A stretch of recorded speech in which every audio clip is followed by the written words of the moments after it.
Electrostatics के chapter number 1 वैद्युत आवेश तथा क्षेत्र का लेक्चर नंबर 6 डिस्कशन करेंगे।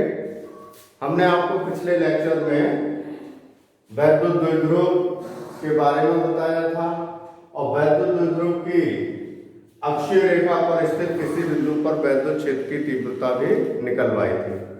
आज हम आपको थोड़ा आगे और ले चलते हैं। इसमें वैद्युत द्विध्रुव की निरक्षीय रेखा इक्वेटोरियल पॉइंट पर स्थित बिंदु पर वैद्युत क्षेत्र की तीव्रता का डिस्कशन हम लोग करेंगे। अब देखिए वही है उसी की तरह जो हमने आपको पीछे बोला था। इस तरीके से ये कोई एक वैद्युत द्विध्रुव है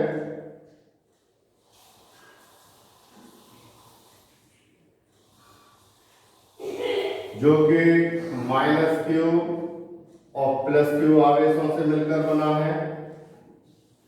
AB इसका नाम है, इसका मध्य बिंदु ये है O और इन दोनों आवेशों के बीच की दूरी 2l है। तो यहां से यहां तक की l हो गई और यहां से यहां तक की भी l हो गई। ठीक है। अब अभी आपने पीछे वाले में लिया था इसकी अक्षीय रेखा पर, अब हम लोग लेंगे इसकी निरक्षीय रेखा पर, यानी इसके साथ 90 डिग्री पर इस तरीके से।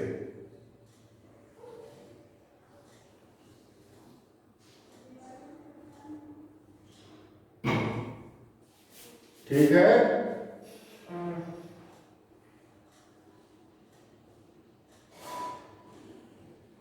अब यहां से हम लोग इसकी डिस्टेंस निकालेंगे।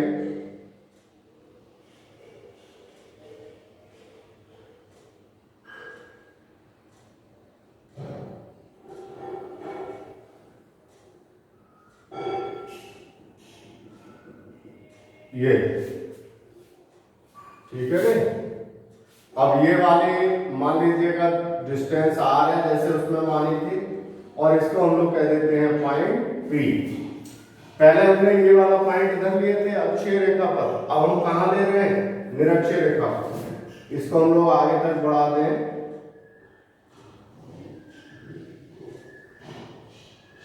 तो ये वैद्युत क्षेत्र प्रदर्शित करता है, इसे हम लोग कह देंगे E1 और ये -4 है, इसकी वजह से वैद्युत क्षेत्र ये रहा E2।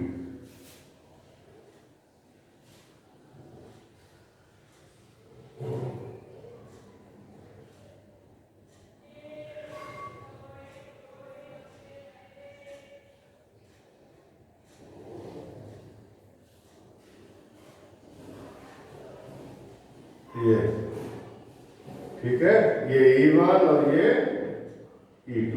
अब इन दोनों का रिजल्टेंट हम लोगों को निकालना है, परिणामी।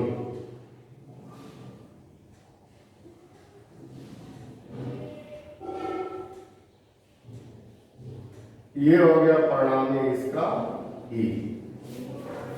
परिणामी क्या हो गया? E हो गया। ठीक है।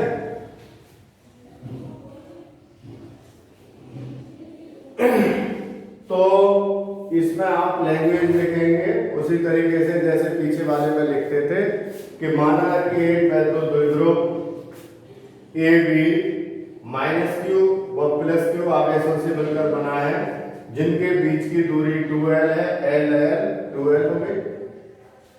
इस वैद्युत द्विध्रुव के मध्य बिंदु O से स्मॉल r दूरी पर निरक्षीय रेखा में एक पॉइंट P है, एक बिंदु P है जिस पर हमें वैद्युत क्षेत्र की तीव्रता का मान ज्ञात करना है। ठीक है। तो इसमें वैद्युत क्षेत्र की तीव्रता का मान ज्ञात करने के लिए हम लोग क्या काम करेंगे कि इस पॉइंट पर हम लोग निकालना चाहेंगे। देखो इतने पोर्शन को मैं यहां पे बना दे रहा हूं समझाने के लिए। ये वाला इतना हिस्सा है ना, इसको मैं यहां बना रहा हूं।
ये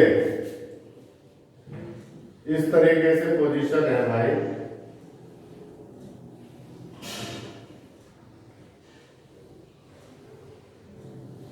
इस तरीके ये इतना हिस्सा हमने यहां पर बना दिया है। अब इसको हम थोड़ा सा आपको बताना चाहते हैं कि ये जो पोर्शन है इसका, ये तो E1 है और ये वाला E2 है, और इन दोनों का रिजल्टेंट ये कहलाता है E। क्या कहलाता है? E। अब देखिए हम लोग कक्षा 11 की ओर पहुंचते हैं, जहां हमने आपको वेक्टर एनालिसिस पढ़ाया था। क्या पढ़ाया था? Vector analysis. वेक्टर एनालिसिस में क्या था कि यदि बराबर और विपरीत, इस पर जो इसके घटक हैं, ये वाला एंगल थीटा है, ये एंगल थीटा है, तो इसके जो घटक है उसमें ये दोनों, ये तो हो गया E1 साइन थीटा, ये हो गया E2 साइन थीटा। ठीक है नहीं? अब ये बराबर और विपरीत है, इसलिए ये एक दूसरे के प्रभाव को पूरी तरह समाप्त कर देंगे। लेकिन इसका जो परिणामी है, ये E1 cos theta plus E2 cos theta. ठीक है ना? ये वेक्टर एनालिसिस से है, ये दोनों सेम है। तो हम लोग यहां पर जब परिणामी E निकालेंगे ये, तो इन दोनों को ऐड कर लेंगे। किसको? E1 cos theta, E2 cos theta को। बाकी जो ये है, ये एक दूसरे के बराबर और विपरीत है, इसलिए ये एक दूसरे के प्रभाव को समाप्त कर देंगे। ये इतना सा जो पोर्शन था, इसको मैंने यहां बना लिया है। ठीक है? ये वाली चीज और ये चीज एक ही है, यानी ये जो E है हमारा परिणामी, तो E बराबर कितना हो जाएगा यहां से, यानी कि E1 cos theta plus E2 cos theta. ये पूरा जो है वो E कहलाएगा। क्या कहलाएगा? E बराबर E, और ये प्रदर्शित है। ठीक है? अब हम लोग E1 और E2 की वैल्यू निकालेंगे। तो सबसे पहले तो हम लोग ये देखें कि ये अगर मैं इतना त्रिभुज ले लूं, देखें ध्यान दें, POB, तो ये राइट एंगल है, 90 अंश का कोण है, ये आधार है, ये लंब है, तो ये जो साइड है BP, ये कितनी बची? Under root R square plus L square. कैसे? पाइथागोरस प्रमेय से। पाइथागोरस प्रमेय आपने पढ़ी है कि कर्ण का वर्ग बराबर लंब का वर्ग प्लस आधार का वर्ग। तो लंब में हाँ, तो बच्चों इससे आगे हम लोग क्या काम करते हैं कि प्लस क्यू आवेश के कारण बिंदु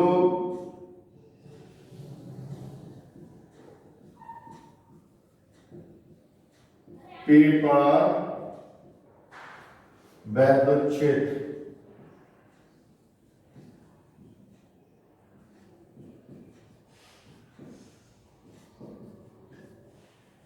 की तीव्रता E1 बराबर 1/4 पाई एप्सिलॉन नॉट के और कितना Q अपॉन, अब देखो यहाँ पे ध्यान देना है Q अपॉन आर स्क्वायर, अब आर ये वाली दूरी है, ठीक है नहीं। अब इसका स्क्वायर यानी under root R square plus L square का स्क्वायर, तो इस स्क्वायर से अंडर रूट खत्म हो जाएगा, तो क्या बचेगा R square plus L square, केवल इसका स्क्वायर लगाता मैं अंडर रूट लगाता तब काटता, तो बात तो एक ही हो गई। तो ये हो गया। अब इसकी डायरेक्शन निकालेंगे हम लोग, किधर से किधर को है, बी से पी की ओर, तो यहां लिख देंगे बी पी दिशा में, ठीक है। अब इसी तरीके से बेटा हम लोग क्या काम करेंगे, इस माइनस क्यू आवेश के कारण विद्युत क्षेत्र की तीव्रता निकालेंगे। इसी प्रकार माइनस क्यू आवेश के कारण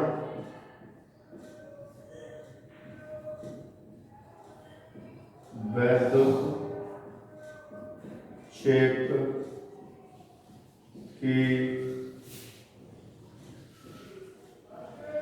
तीव्रता, ये भी उसी तरह हो जाएगी क्या कि E2 बराबर 1/4 पाई एप्सिलॉन नॉट के और कितना Q upon R square plus L square, ये भी डिस्टेंस जितना ये है उतना ही ये है, तो इसको चाहूं तो लिख दे रहा हूं लोग R square plus L square,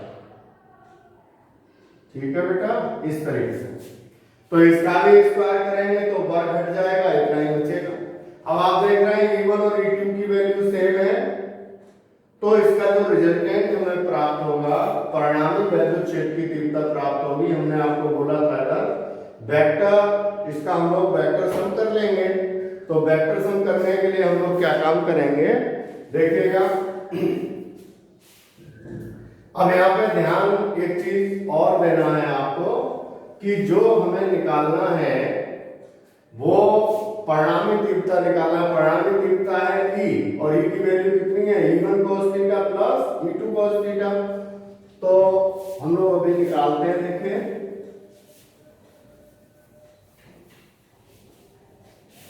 अब इसको मिटा दूं, मिटा दे रहा हूं, ठीक है।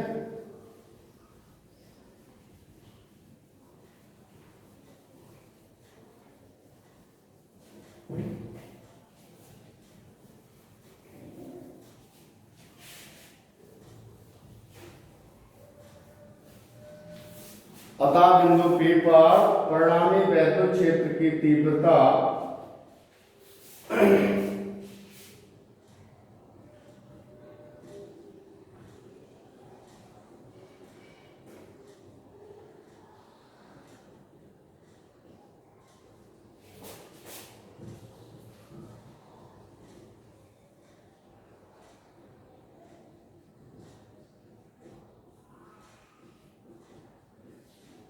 परिणामी विद्युत क्षेत्र की तीव्रता क्या हो जाएगी, E बराबर E1 cos theta plus E2 cos theta, value रख दीजिए।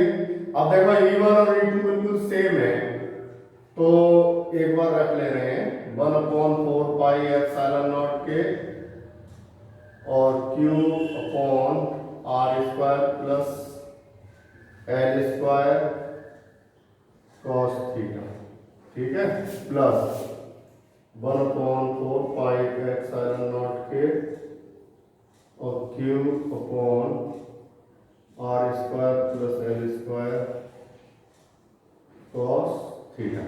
अब देखो ये और ये सेम है, तो हम लोग इसको ऐसे लिख सकते हैं बराबर 1/4 पाई एप्सिलॉन नॉट के और 2Q upon R square plus L square और कॉस थीटा।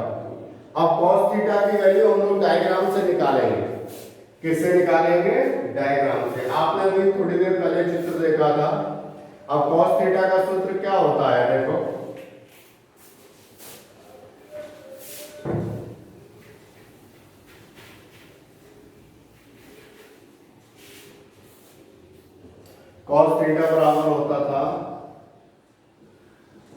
इससे एल एल अपॉन के ए से आधार बटे कर्ण, और आधार क्या है उसमें एल, और कर्ण कितना है under root R square plus L square.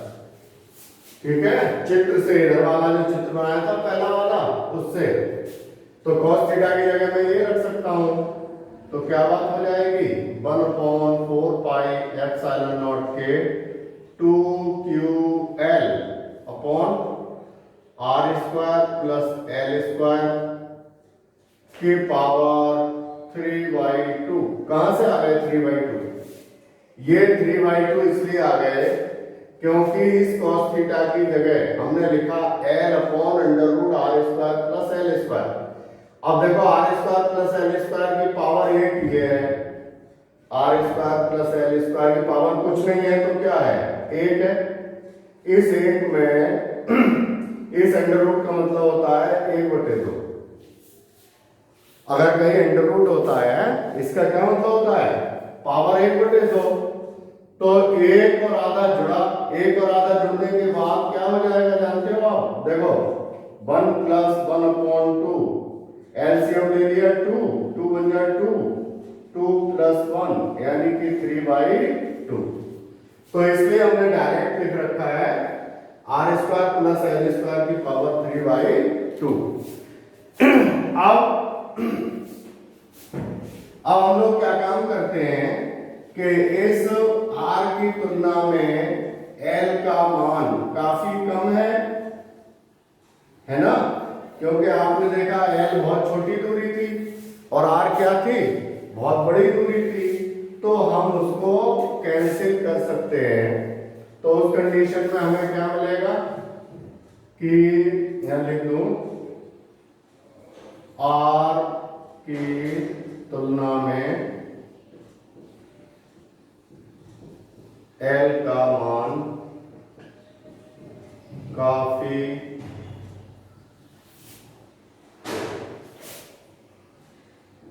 कम। ये तो मिटा दूंगा, ये तो आपको समझाने के लिए बताया था।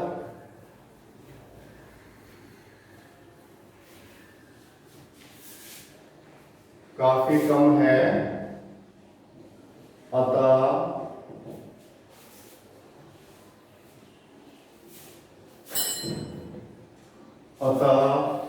आर स्क्वायर की तुलना में एल स्क्वायर टेंड्स टू 0। काफी कम है, इसके बाद ये और लिख दो L is less than R, तब ठीक है। अब देखो भाई इसमें रख दो मान, और एक चीज और आपको पता है कि 2ql बराबर p होता है, आपने पीछे निकाला था। तो क्या हो गया e बराबर 1/4 पाई एप्सिलॉन नॉट के p अपॉन r की पावर 2 × 3/2। l तो 0 हो गया तो 3/2, 2 से 2 कैंसिल हो गए, तो कितना आया e बराबर 1/4 पाई एप्सिलॉन नॉट के p अपॉन r की पावर 3 न्यूटन प्रति कूलम। अब निर्वात अथवा वायु के लिए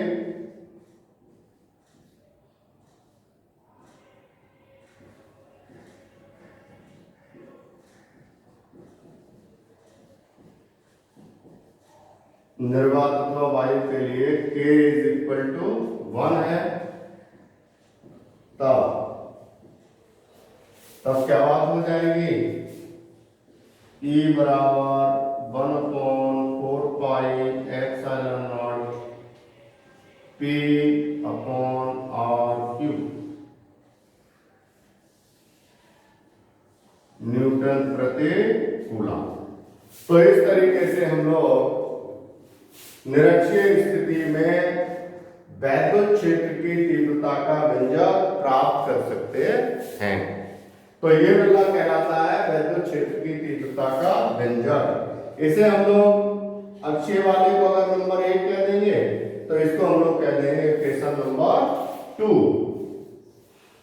ठीक है। अब यहाँ पर आपको थोड़ा सा ध्यान देना है कि देखो आपने जब अक्षीय स्थिति में निकाला था तो E बराबर कितना आया था 1/4 पाई एप्सिलॉन नॉट और 2p/r3 और यहाँ कितना आया है p/r3।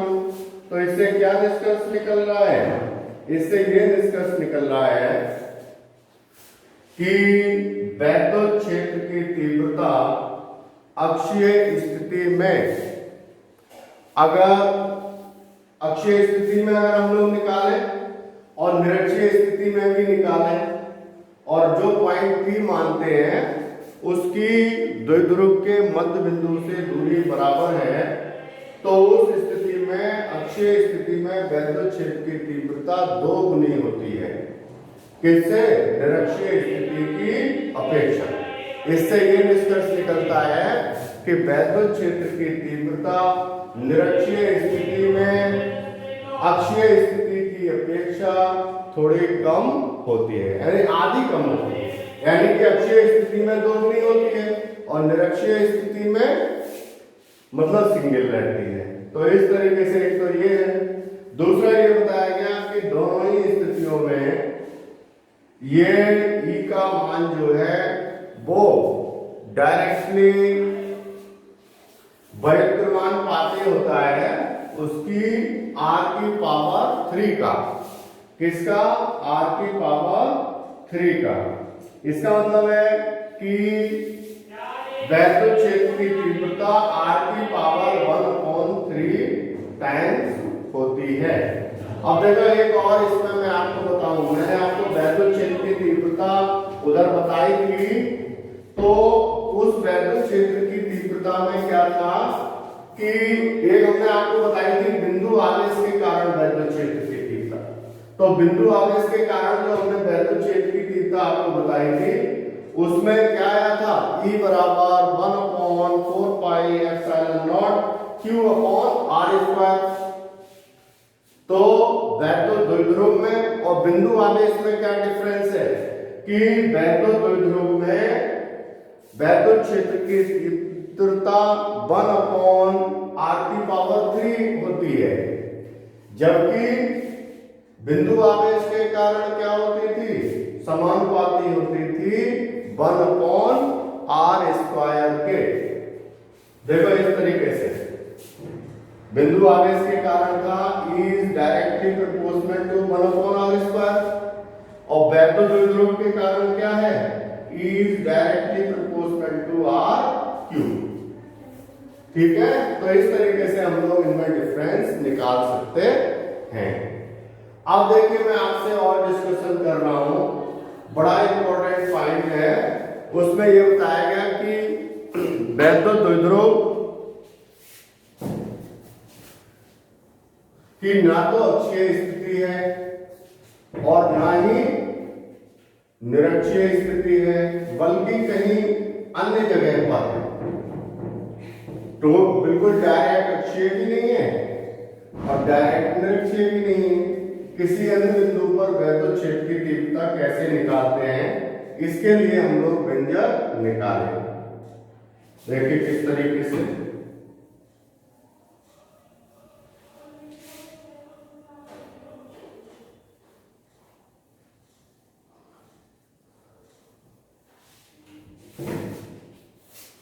देखिए हेडिंग डाल दें,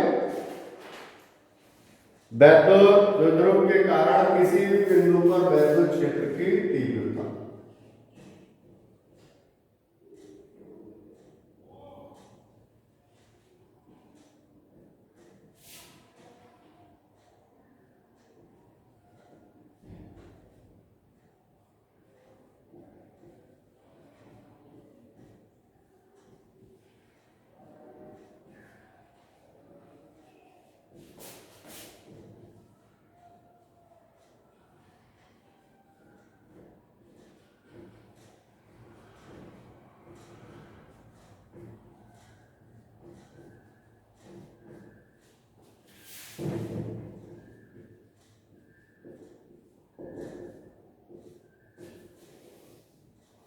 देखो बेटा, इसको निकालने के लिए हम लोग क्या काम करेंगे कि वही हमारा तरीका है कि एक पहले बेहतर द्विध्रुव बना लेंगे।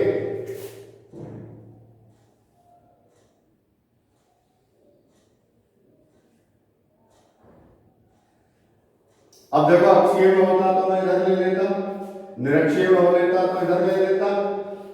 अब इसका वही है मध्य बिंदु O है ये, इसकी दूरी L, ये भी L, और ये माइनस क्यू आ गए, ये प्लस क्यू आ गए, इसको कह दिया A, इसको कह दिया B। ये वैद्युत द्विध्रुव है, ठीक है। अब इस वैद्युत द्विध्रुव से ना तो अक्षीय में स्थिति में है वो पॉइंट P और ना ही निरक्षीय स्थिति में है, बल्कि कहीं अन्य है। मान लीजिए इस तरीके से है,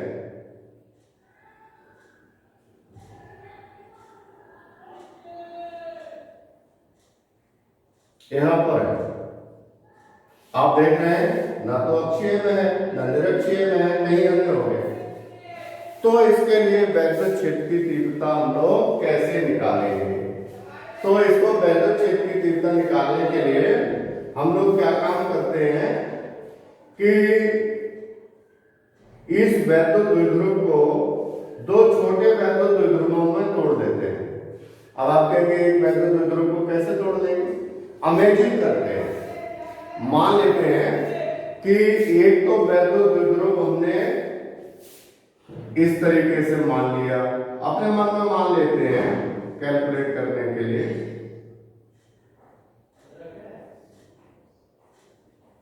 ठीक है, और एक इससे 90 डिग्री एंगल के साथ,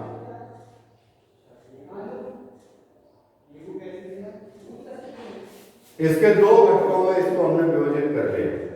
ठीक है, एक इसके इस तरीके से, दूसरा इसके लंबवत घटक, इसको हम लोग कहते हैं P cos थीटा और इसको हम लोग कहते हैं P sin थीटा। ठीक है बेटा, इसकी डायरेक्शन ये और इसकी डायरेक्शन ये।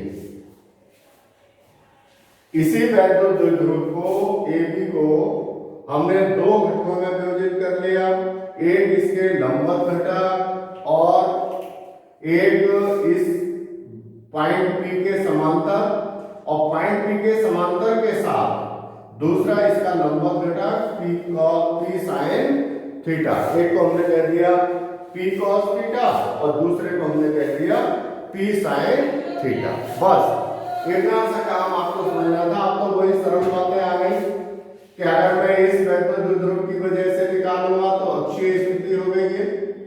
क्यों भाई? ये मान लो वैद्युत द्विध्रुव है तो इसकी अक्षीय रेखा में तो बिंदु P स्थित है, तो इस बिंदु P से हम लोग निकाल सकते हैं अक्षीय रेखा वाले फॉर्मूले से।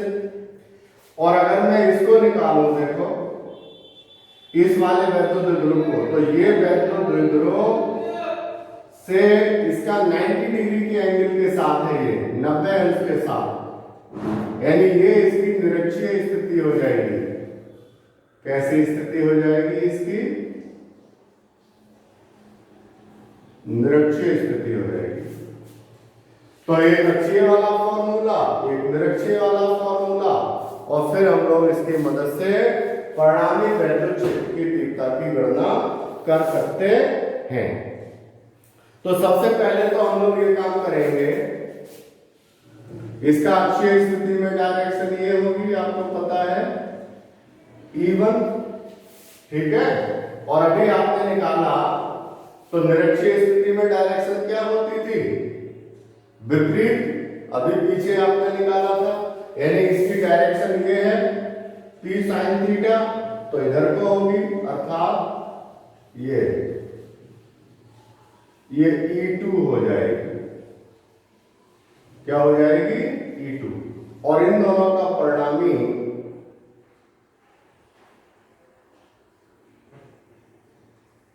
ये E होगा। ये क्या हो जाएगा? E। ये इसके साथ जो एंगल है वो थीटा है। ठीक है, और ये जो एंगल है यहां से यहां तक का, ये 90 डिग्री है। कितना है 90 डिग्री। ठीक है नहीं? तो अब हम लोग एक अक्षीय का फॉर्मूला निकाल लेंगे, दूसरा इसकी वजह से निरक्षीय का निकाल लेंगे और फिर उन दोनों को ऐड कर देंगे तो हम लोगों को कुल वैद्युत क्षेत्र की तीव्रता प्राप्त हो जाएगी। अब देखो ये आपका बिंदु P है, ठीक है नहीं? इस बिंदु P के लिए हम लोगों को अक्षीय स्थिति में वैद्युत क्षेत्र की तीव्रता निकालनी है। किस में निकालनी है? अक्षीय स्थिति में।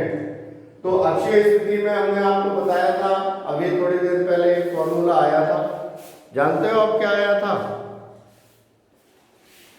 E बराबर 1/4 pi epsilon not 2p upon r3, 2p upon r3। तो उसी की मदद से हम लोग इसको भी निकालेंगे। अब यहाँ p की जगह p तो है नहीं बल्कि p cos थीटा है, तो पहले तो इसकी लैंग्वेज लिखेंगे आप। माना कि एक वैद्युत द्विध्रुव AB जो कि -q और +q आवेशों से मिलकर बना है, जिनके बीच की दूरी TL 2L है। वैद्युत द्विध्रुव के इस वैद्युत द्विध्रुव को AB को हम दो अवयव में, दो घटकों में विभाजित कर लेते हैं। इसका एक घटक हम लोग बनाते हैं इस पॉइंट P के समांतर, जिसे हम P cos थीटा कहते हैं, और दूसरा इसका लंबवत घटक, किसका लंबवत? P cos theta, P sin theta, जो कि एक दूसरे के साथ 90 डिग्री के एंगल पर जुड़े हुए हैं। तो ये इसका जो है वो अवयव है। तो हम इस वैद्युत द्विध्रुव की वजह से अक्षीय रेखा में बिंदु P पर, जिसकी दूरी यहां से r है, वैद्युत क्षेत्र की तीव्रता निकालेंगे जिसे हम E1 कहते हैं, और निरक्षीय रेखा में स्थित बिंदु P से भी वैद्युत क्षेत्र की तीव्रता निकाल लेंगे। दोनों का वेक्टर सम कर देंगे, ये एंगल थीटा है। ठीक है? तो हमें वैद्युत क्षेत्र की तीव्रता प्राप्त हो जाएगी। तो सबसे पहले हम लोग E1 निकालेंगे।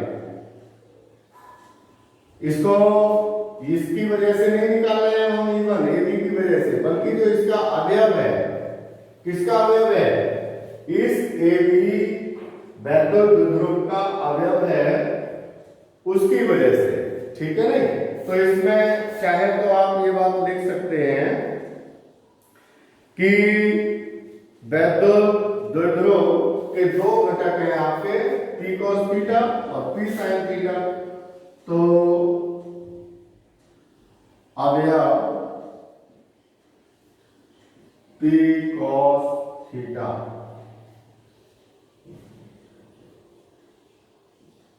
के कारण बिंदु P पर वैद्युत क्षेत्र की तीव्रता क्या हो जाएगी बताओ? E1 बराबर 1/4 पाई एप्सिलॉन नॉट और 2p cos theta upon r3। कहां से आया ये? अक्षीय स्थिति में आपने सूत्र निकाला पिछले लेक्चर में, क्या कि E बराबर 1/4 pi epsilon not 2p upon r3। तो उसी से ये बन गया, क्योंकि हमारा ये घटक P cos थीटा है, तो 2p cos theta upon r3। ठीक है? अब हम लोग इसी तरीके से E2 निकालेंगे। अब देखो E2 क्या है? ये है इससे किस डायरेक्शन में? 90 डिग्री, यानी निरक्षीय रेखा वाला फॉर्मूला लगाएंगे। इसी प्रकार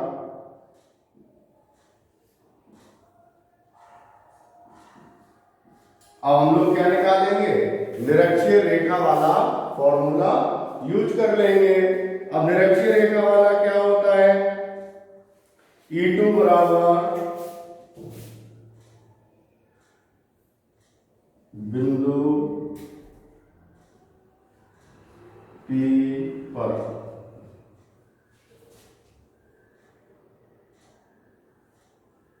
अवयव P sin थीटा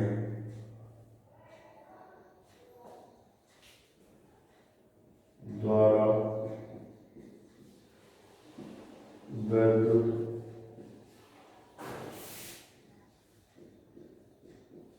क्षेत्र की तीव्रता कितनी आ जाएगी?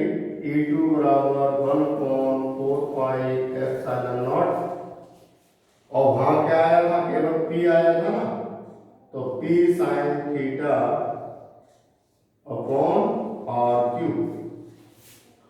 अब देखो ये E1 और E2 इसके अवयव है, घटक है, तो परिणामी वैद्युत क्षेत्र की तीव्रता निकालेंगे इन अवयवों के द्वारा। तो कैसे निकालेंगे? देखो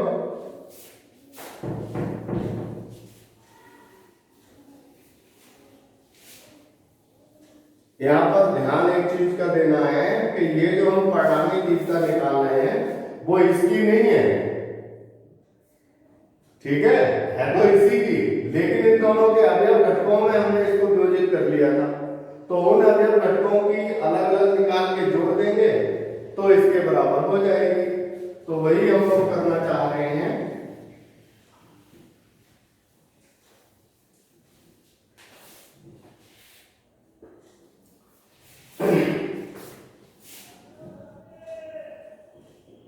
अतः इसमें लिख लें P पर परिणामी वैद्युत क्षेत्र की तीव्रता, अतः बिंदु P पर मैं लिख दूं अवयव द्विध्रुव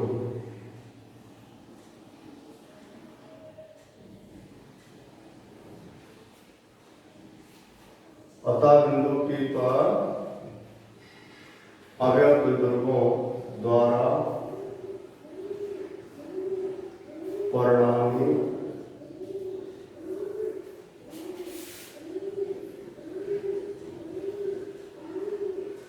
वैद्युत क्षेत्र की तीव्रता क्या हो जाएगी? E बराबर √E1 square plus E2 square, ठीक है, दोनों के स्क्वायर करके ऐड कर लो, वैल्यू लिख लीजिए 1/4πε0 2p cos theta upon R cube का स्क्वायर और plus 1/4πε0 P sin theta upon R cube का होल स्क्वायर। रख दीजिएगा वैल्यू इसकी। अब देखो इसमें क्या चीज कॉमन है दोनों में, 1/4πε0 P upon R cube, 1/4πε0 P upon R cube. इसका वर्ग भी है तो वर्ग से अंडर रूट खत्म, तो मैं इसको अंडर रूट से बाहर लिख लूंगा क्या कि 1/4πε0 P अपॉन R क्यूब और अंडर रूट में रह गया 2 दूनी 4 cos square theta plus sine square theta. ये हो गया है E का मान। अब हम लोग और थोड़ा सा इसको सॉल्व कर सकते हैं। 1/4πε0 P upon R cube under root, देखो ये 4 cos स्क्वायर थीटा है, इन 4 cos स्क्वायर थीटा में से एक cos स्क्वायर थीटा में इसके पास लिख लो, तो एक आपने कक्षा 10 में पढ़ा है sine square theta plus cos square theta बराबर 1, तो वो इसमें से हमने एक cos स्क्वायर थीटा ले लिया, उसके साथ ये मिलकर हो गया 1, तो क्या आया यहाँ 1 प्लस, अब कितने cos स्क्वायर थीटा बचे, 3 cos स्क्वायर थीटा। तो ये इसका E का फॉर्मूला कहलाता है।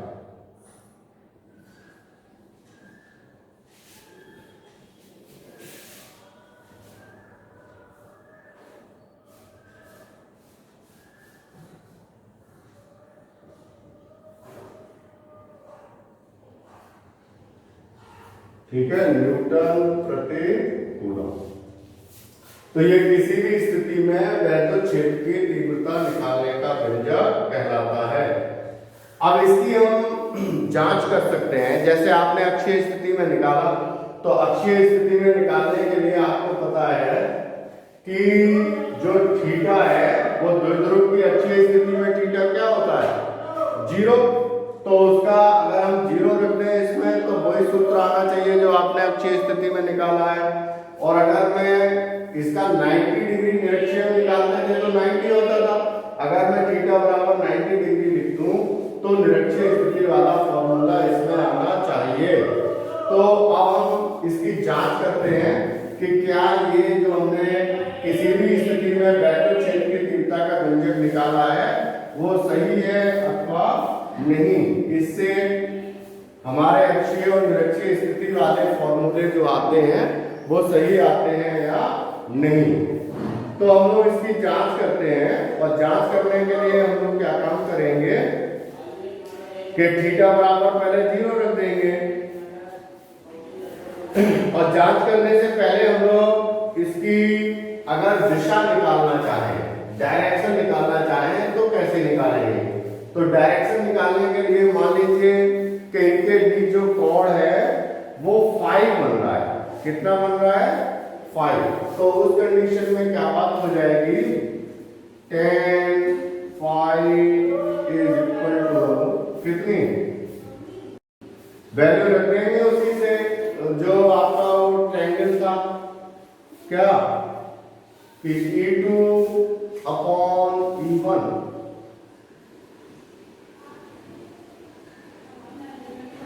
रख दीजिएगा मान, E2 का मान कितना था, P sin theta upon R3 upon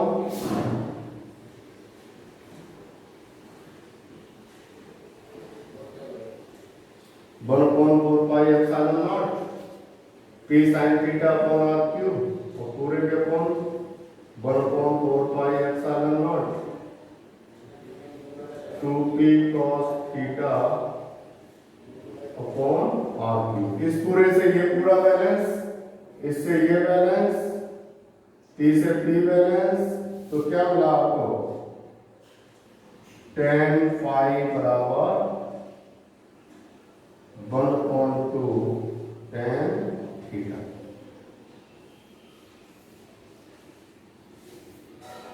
ठीक है, इससे हम लोग डायरेक्शन पता कर लेते हैं। अब मैं आपको इसकी जांच करके बताता हूं कि ये जो हम लोगों ने फॉर्मूला निकाला वो अक्षीय और निरक्षीय स्थिति में कैसे पूरा हो रहा है। देखिए, इसको हटा दूं,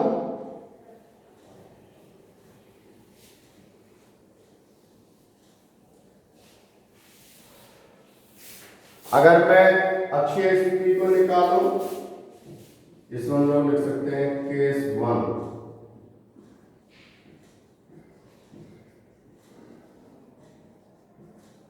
अक्षीय स्थिति में थीटा बराबर कितना है, 0 अंश, और cos 0 बराबर कितना होता है आपको हमको पता है, 1।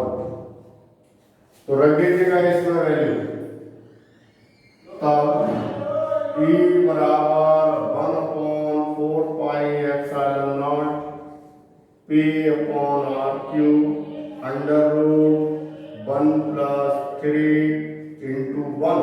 1 कहां से आ गया, क्यों, cos 0 की वैल्यू 1 हो गई, 1 का क्यूब करो या स्क्वायर करो 1 ही रहेगा।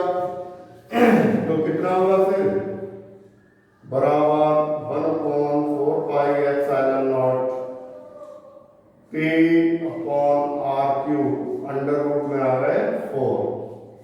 इसका मतलब हो गया कि E बराबर 1/4πε0 2p/r³ न्यूटन प्रति कूलम।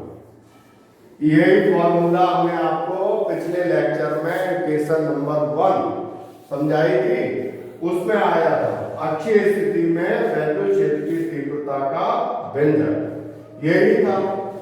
अब देखो मैं निरक्षीय स्थिति में निकाल रहा हूं यही चीज। निरक्षीय स्थिति में क्या था, उसको हम लोग कह देंगे केस 2।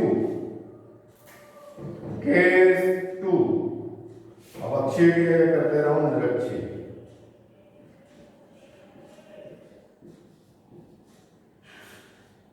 निरक्षीय स्थिति में थीटा बराबर कितना हो जाएगा 90 अंश, और cos 90 की वैल्यू क्या होती है 0।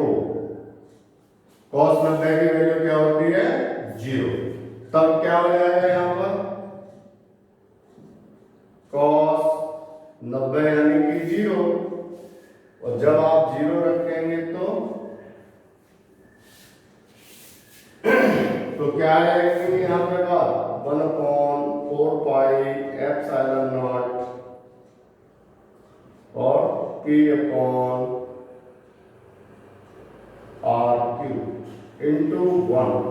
1 का कोई मतलब ही नहीं है, तो बस ये फॉर्मूला आ जाएगा E बराबर 1/4πε0 p/r³ न्यूटन प्रति कूलम। और ये आज ही हमने बताया है शुरू में, इसको हमने इक्वेशन 3 लिखा था, 2 लिखा था शायद, 2 लिखा था। तो E बराबर 1/4πε0 p/r³ न्यूटन प्रति कूलम, ये कहलाता था आपका निरक्षीय स्थिति में वैद्युत क्षेत्र की तीव्रता का व्यंजक। तो इस तरीके से आपने वैद्युत द्विध्रुव की अक्षीय स्थिति भी पढ़ ली, निरक्षीय स्थिति भी पढ़ ली, और किसी भी बिंदु पर वैद्युत क्षेत्र की तीव्रता का व्यंजक भी निकाल लिया। ये बोर्ड की दृष्टि से इंपॉर्टेंट है, इनमें से कोई सा भी एक बोर्ड में आ जाता है। अब इसमें एक और है छोटा सा पॉइंट, देखिए उसको मैं आपको बता रहा हूं।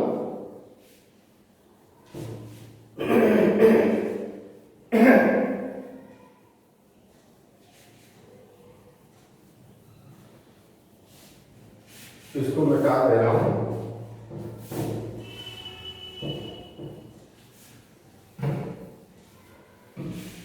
वॉल्यूम का आघूर्ण, जिसे हम लोग टॉर्क से प्रदर्शित करते हैं,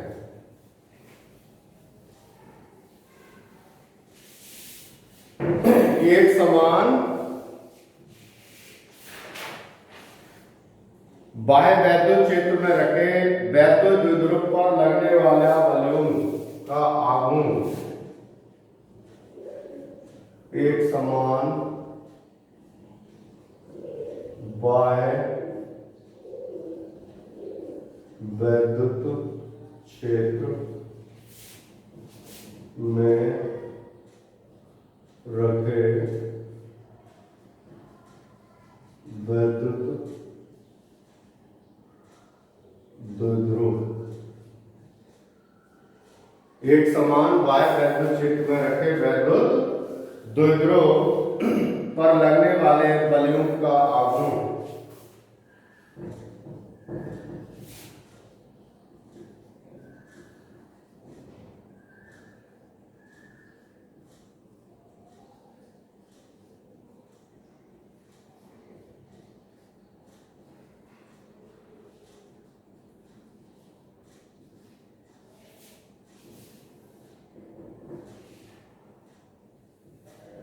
ठीक है। ये बस छोटा सा टॉपिक है। देखिए इस तरीके से स्थिति है इसमें,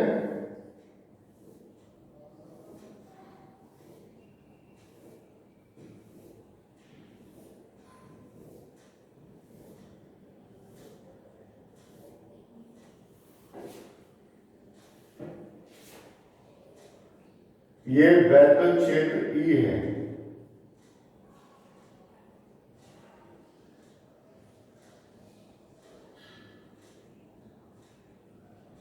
इस वैद्युत क्षेत्र E में एक द्विध्रुव रखा है इस तरीके से।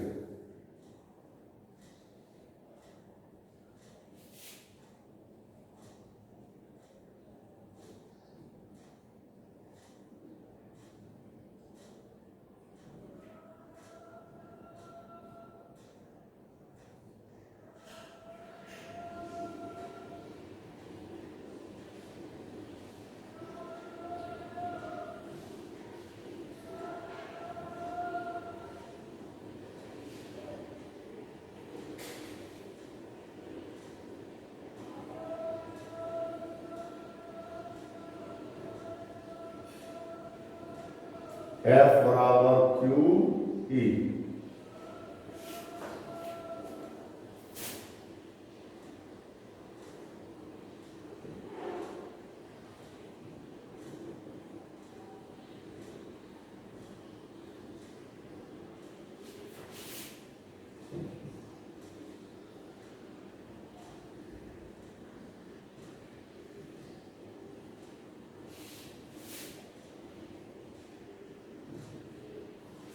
ठीक है बेटा, इस तरीके से देखो हम लोग इसका एक डायग्राम बनाते हैं।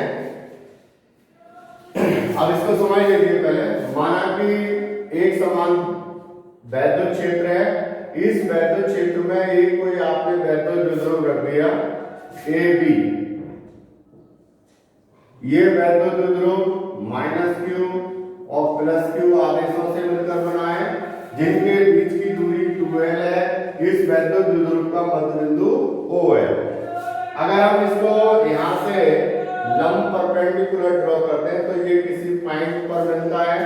मान लीजिए ये पॉइंट जो है वो M है, तो इसका हम ये वाला इसको अगर त्रिभुज मान लें, समकोण त्रिभुज, तो ये इसका लंब है, ये इसका आधार है और ये क्या है, इसका कर्ण। तो हम लोग इस साइड को अगर निकालना चाहेंगे तो इसको साइन थीटा के फॉर्मूले से निकाल सकते हैं। साइन थीटा बराबर क्या होता है? साइन थीटा बराबर होता है लंब बटे कर्ण। तो ये जो साइड है हमने कैसे निकाली है, एम बी साइन थीटा बराबर क्या, लंब बटे कर्ण कितना है 2l। तो लंब l बराबर कितना हो गया 2l साइन थीटा। ठीक है, इसकी मदद से मैंने ये वाली साइड निकाल ली क्योंकि मुझे इसकी जरूरत पड़ेगी। अब हम लोग क्या काम करते हैं कि इस पर जब हम इसको वैद्युत क्षेत्र में रख देते हैं तो इस पर एक बलयून कार्य करने लगता है, जो इस वैद्युत द्विध्रुव को वैद्युत क्षेत्र की दिशा में घुमाने का प्रयत्न करता है। आप देख रहे हैं ये बल है, ये तो इसको इधर को खींचना चाह रहा है और ये वाला बल है ये इधर को खींच रही है। ऐसा रखा है ना, तो इसको घुमा के यूं करके लाना चाह रहा है, यानी इसको बिल्कुल वैद्युत क्षेत्र की दिशा में लाना चाह रहा है। तो इस पर जो ये बल लग रहा है, इस बल को बल युग्म इसको क्यों कहते हैं, क्योंकि ये दो बल है, एक ये और एक ये पेयर है, जोड़ा, इसलिए हम लोग इसको युग्म कहते हैं। और ये इसका काम क्या है, इसको इस तरीके से लाने का प्रयास कर रहा है, तो इसे हम लोग कह रहे हैं प्रत्यानयन बलयुग्म। अब इस प्रत्यानयन बलयुग्म के कारण इसमें जो उत्पन्न हो रहा है बलयुग्म का आघूर्ण, उसकी वैल्यू हम लोग निकालना चाहते हैं। तो हम लोगों को पता है कि आरोपित बल द्वारा आरोपित प्रत्यानयन बल, आरोपित प्रत्यानयन बलयुग्म का आघूर्ण लिख दूं, आरोपित प्रत्यानयन बलयुग्म का आघूर्ण बराबर क्या हो जाएगा, बल गुणा क्रिया रेखा से लंबवत दूरी।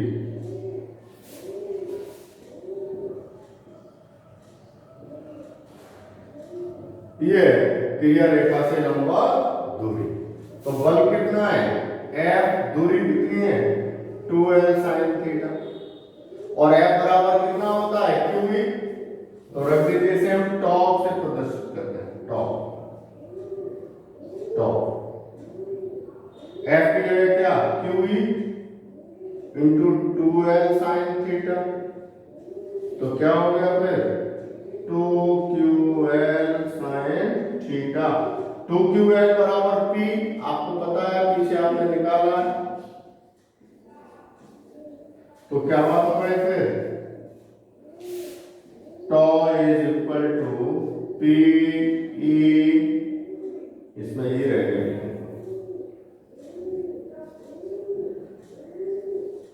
P E sine theta.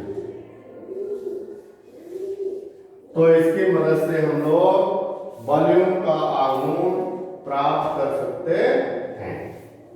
ठीक है, अब इसको अगर हम चाहें तो वेक्टर फॉर्म में भी लिख सकते हैं। अब इसकी यूनिट क्या है जानते हो, न्यूटन मीटर, यही से हो जाएगी न्यूटन मीटर। अब देखो, इसको अगर मैं वेक्टर फॉर्म में लिखना चाहूं तो कैसे लिखूंगा,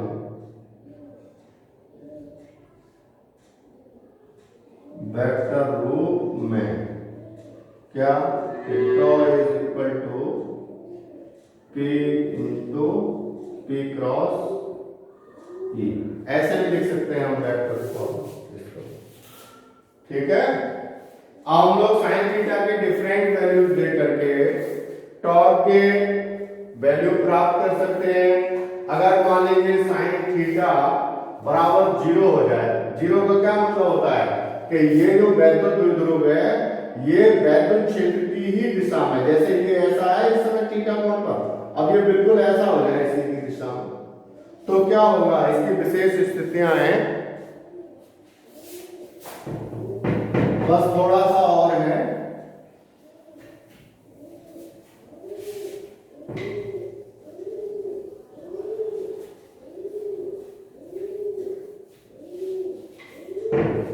विशेष स्थितियां,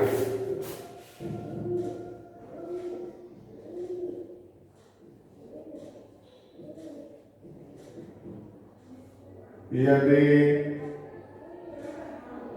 थीटा बराबर 0 अंश अर्थात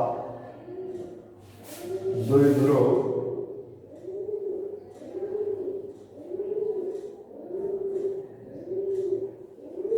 वैद्युत क्षेत्र के समांतर है, तब क्या बात हो जाएगी भाई, तब हो जाएगा tau is equal to P E, और साइन 0 की वैल्यू क्या होती है, sine 0 is equal to 0 into 0, it means tau is equal to 0।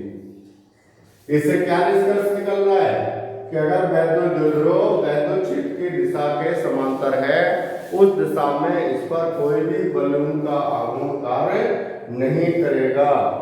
दूसरी स्थिति,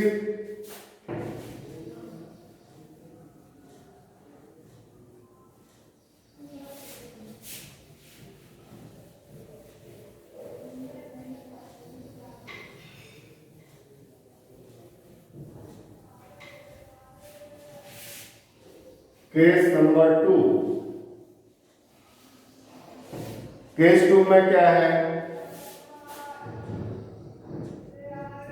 यदि थीटा बराबर 90 अंश अर्थात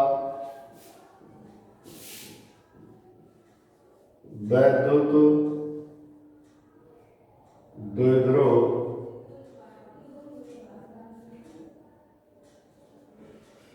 वैद्युत क्षेत्र से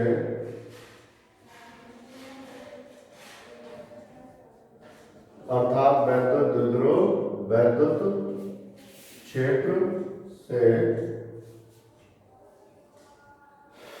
लंबवत है,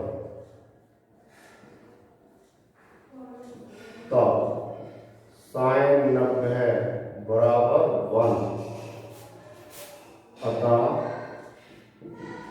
टॉ इज इक्वल टू, टॉ उसमें मैक्सिमम होता है। वो कहते हैं कि उस समय वॉल्यूम का आघूर्ण अधिकतम होता है और उस कंडीशन में tau maximum is equal to P E हो जाता है, क्योंकि साइन 90 की वैल्यू क्या होती है 1।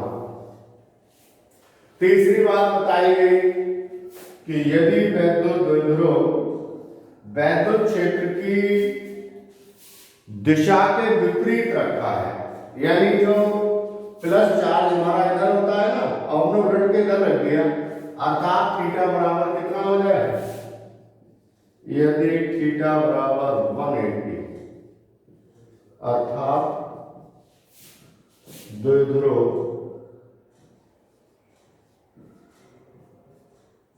क्षेत्र के, कौन सा क्षेत्र, वैद्युत क्षेत्र,